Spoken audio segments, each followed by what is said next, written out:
Sun travels வடமாகாணத்தில் சட்டபூர்வமான அனுமதியுடன் இயங்குகின்ற visa consultants and ticket agent. உங்கள் பெறுமதியான கடவுச்சீட்டுகள், ஆவணங்கள் போன்றவற்றுக்கு பாதுகாப்பான அனுமதி பெற்ற நிறுவனம் சன் டிராவல்ஸ்.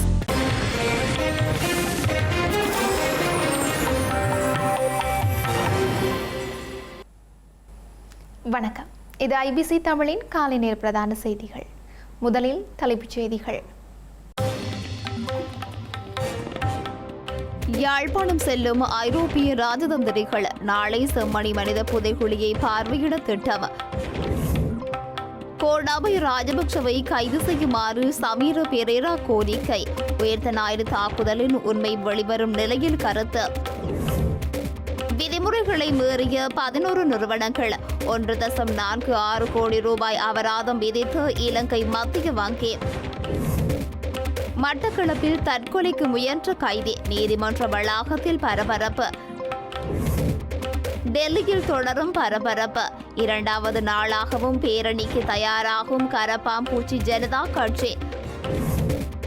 பிரித்தானியாவின் புதிய அமைச்சரவை உருவாக்கம். நிதியமைச்சராக ஜோன் ஹீலே. தொடர்பான விரிவான செய்திகள்.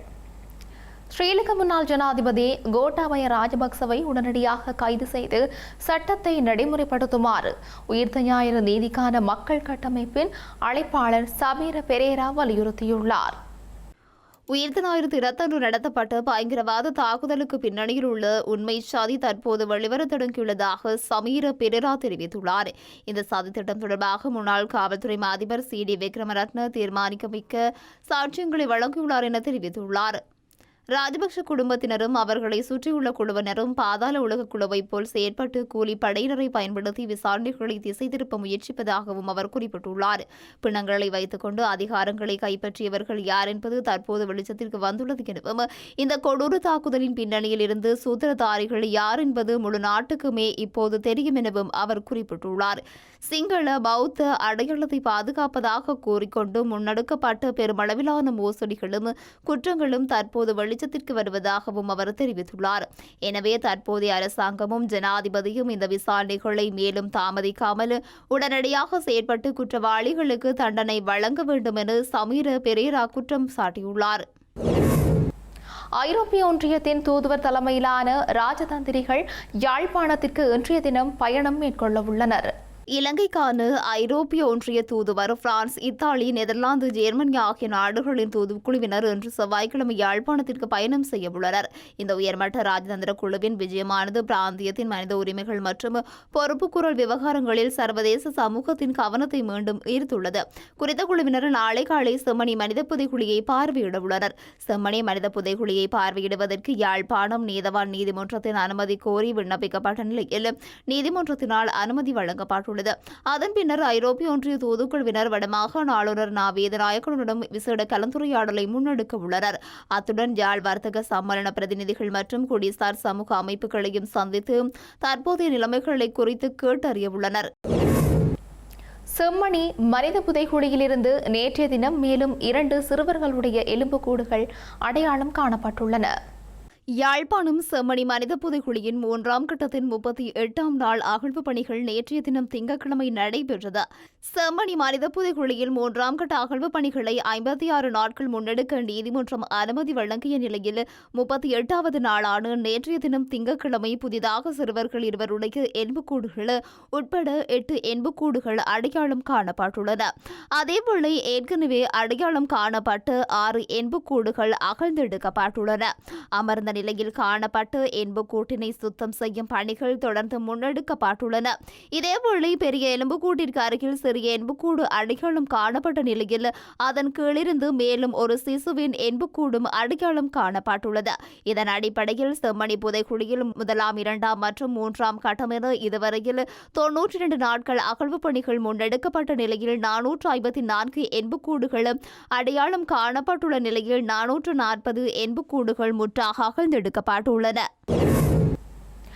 நீர்கொழும்பு சிறைச்சாலையில் இடம்பெற்ற மோதலை தொடர்ந்து இலங்கையில் உள்ள சிறைச்சாலை கட்டமைப்பில் தற்போது எழுந்துள்ள பிரச்சினைகள் மற்றும் அவற்றை தீர்க்க எடுக்க வேண்டிய நடவடிக்கைகள் தொடர்பான கலந்துரையாடல் ஸ்ரீலங்கா ஜனாதிபதி அனுரகுமார திசாநாயக்க தலைமையில் நேற்று இடம்பெற்றுள்ளது. நீதியமைச்சுகளின் அதிகாரிகள் மற்றும் சிறைச்சாலைகள் திணைக்களத்தின் அதிகாரிகள் கலந்து கொண்டு இந்த பிரச்சினைகளுக்கான தீர்வுகள் தொடர்பாக அவர்களால் முன்வைக்கப்பட்ட பரிந்துரைகள் மற்றும் கருத்துக்கள் குறித்து விரிவாக ஆராய்ந்தனர். மேலும் சிறைச்சாலை வசதிகளை விரிவுபடுத்துதல் மற்றும் அதற்காக எடுக்கக்கூடிய மாற்று நடவடிக்கைகள் குறித்தும் இங்கு கலந்துரையாடப்பட்டது. நீதி மற்றும் தேசிய ஒருமைப்பாட்டு அமைச்சர் ஹர்ஷன நாணயக்காரு, பொதுமக்கள் பாதுகாப்பு அமைச்சர் ஆனந்த் விஜயபாலு, பாதுகாப்பு அமைச்சின் செயலாளர் ஏர் வைஸ் மார்ஷல் சம்பத் தியக்கொந்து, சிறைச்சாலைகள் ஆணையாளர் நாயகம் பிரசாத், ஹேமந்தகுமார் ஆகியோர் இதில் கலந்து கொண்டனர். மட்டக்களப்பு நீதிமன்ற சிறைக்கூடத்தில் கைதியொருவர் கழுத்தை அறுத்து தற்கொலை செய்ய முயற்சித்த சம்பவம் நேற்றைய தினம் பரபரப்பை ஏற்படுத்தியுள்ளது. இதனையடுத்து குறித்த கைதி மட்டக்களப்பு போதனா வைத்தியசாலையில் அனுமதிக்கப்பட்டுள்ளார். மட்டக்களப்பில் 3 திருட்டுச் சம்பவங்கள் தொடர்பாக கடந்த வருடம் கைது செய்யப்பட்டு நீதிமன்றத்தில் முன்னிலைப்படுத்தப்பட்ட குறித்த நபர் பிணையில் விடுவிக்கப்பட்டிருந்தார். இந்த நிலையில் குறித்த நபர் வழக்கிற்கு முன்னிலையாகாது தலைமறைவாக இருந்து வந்த நிலையில் நீதிமன்றம் பிடியாணை பிறப்பித்துள்ளது.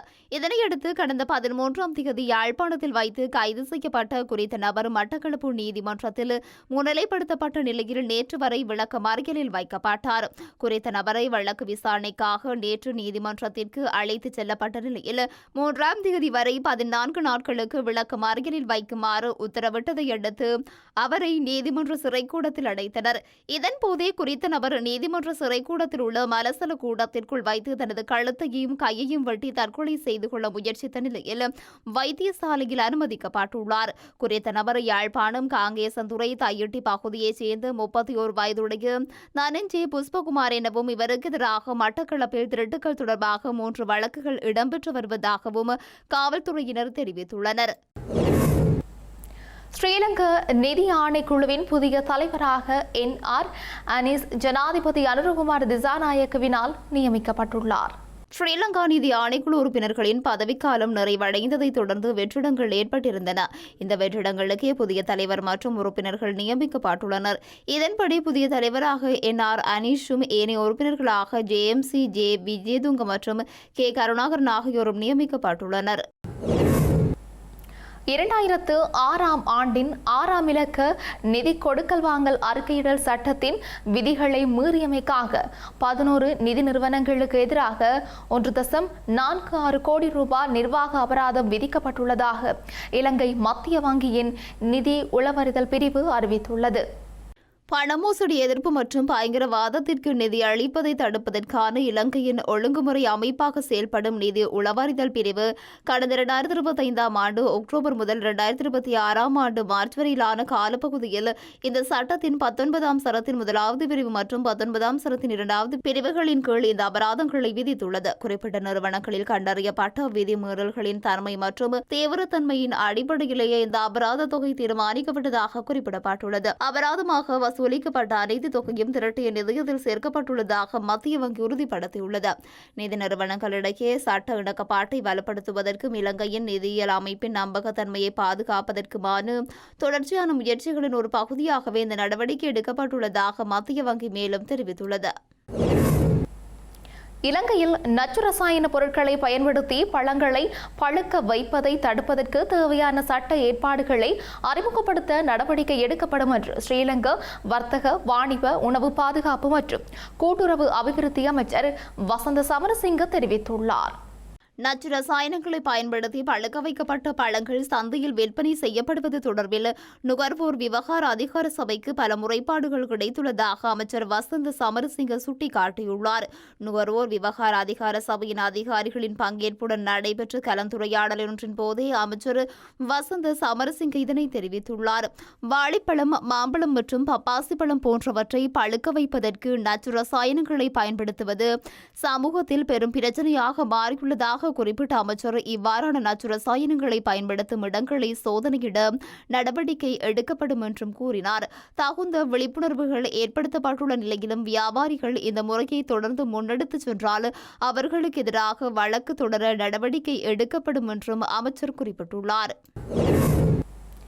இந்திய மத்திய கல்வி அமைச்சர் தர்மேந்திர பிரதான் பதவி விலக கோரி நேற்று நடத்தப்பட்ட நாடாளுமன்ற நோக்கிய பேரணி இன்று தொடரும் என்று கரப்பான்பூச்சி ஜனதா கட்சி அறிவித்துள்ளது. கரப்பாம்பூச்சி ஜனதா கட்சி நேற்று நடந்த பேரணியை தடியடி நடத்தியும் கண்ணீர் புகை கொண்டு வீசியும் காவல்துறையினர் கலைத்தனர். நேற்று பேரணியின் போது நடந்த கல்வீச்சு மற்றும் வன்முறையில் 118க்கும் மேற்பட்ட காவல்துறையினர் காயமடைந்ததாக டெல்லி காவல்துறை தெரிவித்துள்ளது. 70க்கும் மேற்பட்ட போராட்டக்காரர்களும் இதில் காயமடைந்தனர். மத்திய கல்வி அமைச்சர் தர்மேந்திர பிரதான் ராஜினாமா செய்யும் வரை இந்த அமைதி போராட்டம் ஓயாது என்றும் அடுத்த கட்ட நடவடிக்கைகள் குறித்து அதிகாரப்பூர்வ அறிக்கை விரைவில் வெளியிடப்படும் என்றும் கட்சி நிர்வாகிகள் தெரிவித்துள்ளனர். இந்த நிலையில் இன்றும் நாடாளுமன்ற மழைக்கால கூட்டத்தொடர் கூட்டம் கூட உள்ளதால் 2வது நாளாக இன்றும் இந்த பேரணி தொடரும் என்று கரப்பாம்பூச்சி ஜனதா கட்சி நிறுவனர் அபிஜித் தேப்கே அறிவித்துள்ளார். இதனால் ஜந்தர் மந்தர் பகுதியில் இணையதள சேவைகள் முடக்கப்பட்ட நிலையிலும் மழைக்கு மத்தியிலும் 1000க்கும் மேற்பட்ட போராட்டக்காரர்களும் நூற்றுக்கணக்கான காவல்துறையினரும் அங்கு குவிந்துள்ளதால் தலைநகரில் உச்சகட்ட பரபரப்பு நிலவுகிறது. பிரித்தானியாவின் புதிய நிதியமைச்சராக தொழிலாளர் கட்சியின் மூத்த தலைவரான ஜோன் ஹீலி நியமிக்கப்பட்டுள்ளார். பிரித்தானியாவின் புதிய பிரதமராக பதவியேற்ற ஆண்டி ஃபன் காம் நாட்டிற்கு நம்பிக்கையை மீட்டுக் கொண்டு வருவதாக உறுதியளித்துள்ளார். பிரதமர் வதிவிடத்தில் வைத்து நாட்டு மக்களுக்கு ஆற்றிய தனது முதல் உரையில் பிரித்தானிய அரசியல் கடந்த 40 ஆண்டுகளில் இல்லாத மிகப்பெரிய மாற்றங்களை கொண்டுவர விரும்புவதாக வன்காம் கூறியுள்ளார். இந்த ஆண்டின் பிற்பகுதியில் பிரித்தானியாவிற்கான 10 ஆண்டுகால புதிய திட்டத்தை வெளியிடவிருப்பதாக அவர் கோடிட்டு காட்டினார். மக்களுக்கு நிம்மதி அளிக்கவும் வாழ்க்கை செலவை குறைக்கும் வகையில் இந்த வாரம் அறிவிப்புகளை வெளியிடவுள்ளதாகவும் வன்கம் உறுதியளித்தார். அத்துடன் தனது அமைச்சரவை உருவாக்கும் பணியை முன்னெடுத்துள்ள பிரதமர் ஆண்டி ஃபன் காம் புதிய நிதியமைச்சராக ஜோன் ஹீலியை நியமித்துள்ளார். செய்திகளின் நிறைவாக மீண்டும் தலைப்புச் செய்திகள். யாழ்ப்பாணம் செல்லும் ஐரோப்பிய ராஜதந்திரிகள் நாளை செம்மணி மனித புதைகுழியை பார்வையிட திட்டம். கோட்டாபய ராஜபக்சவை கைது செய்யுமாறு சமீர பெரேரா கோரிக்கை. உயிர்த்த ஞாயிறு தாக்குதலின் உண்மை வெளிவரும் நிலையில் கருத்து. விதிமுறைகளை மீறிய 11 நிறுவனங்கள் 1.46 கோடி ரூபாய் அபராதம் விதித்து இலங்கை மத்திய வங்கி. மட்டக்களப்பில் தற்கொலைக்கு முயன்ற கைதி நீதிமன்ற வளாகத்தில் பரபரப்பு. டெல்லியில் தொடரும் பரபரப்பு. 2வது நாளாகவும் பேரணிக்கு தயாராகும் கரப்பாம்பூச்சி ஜனதா கட்சி. பிரித்தானியாவின் புதிய அமைச்சரவை உருவாக்கம். நிதியமைச்சராக ஜோன் ஹீலே. இத்துடன் ஐபிசி தமிழின் காலை நேர பிரதான செய்திகள் நிறைவு பெற்றன. உடனுக்குடன் செய்திகளை அறிந்து கொள்ள IBCTamil.com என்ற எமது இணையதளத்தை பார்வையிடுங்கள். வணக்கம்.